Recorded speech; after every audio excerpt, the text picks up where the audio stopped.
आपका स्वागत है। समास का टॉपिक आया भाग 2। भाग 1 में दो भेद के बारे में बताए भी थे, परिभाषा भी बताए थे। आज भाग 2 के बारे में बताने जा रहे हैं। तीसरा भेद है द्वंद्व समास।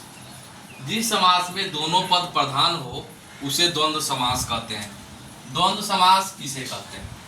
तो जिस समास में दोनों पद प्रधान हो उसे हम द्वंद्व समास कहते हैं। जैसे हो गया, उदाहरण में है यहाँ पर माता पिता, राम लक्ष्मण, दिन रात, सुख दुख। तो द्वंद्व समास के पहचानने का एक ट्रिक भी है कि योजक चिन्ह सब में बीच में लगा होगा, देखेंगे भी। और द्वंद्व समास जो है विपरार्थक होता है, उल्टा शब्द होता है। उल्टा शब्द माता क्या होता है? पिता होता है। राम क्या होता है? लक्ष्मण होता है। दिन का क्या होता है? रात होता है। सुख का क्या होता है? दुख होता है। तो द्वंद्व समास में उल्टा भी होता है। बहुव्रीहि समास, जिस समास में दोनों पद मिलकर किसी तीसरे पद की प्रधानता हो उसे बहुव्रीहि समास कहते हैं। जैसे हो गया नीलकंठ, जिसका कंठ नीला हो अर्थात महादेव। लंबोदर, जिसका उदर लंबा हो अर्थात गणेश।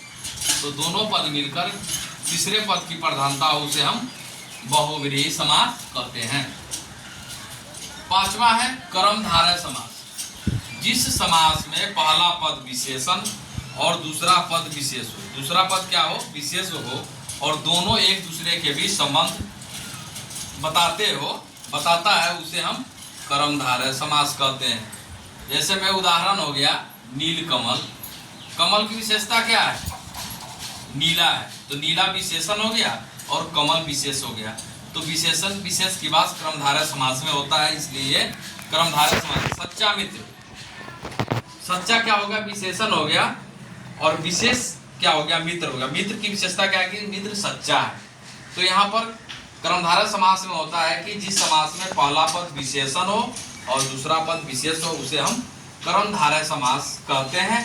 एक समास के भेद और रह गया है आपको, द्विगु समास, जो अगले वीडियो में हम फिर बनाकर डालेंगे, बताया जाएगा द्विगु समास के बारे में।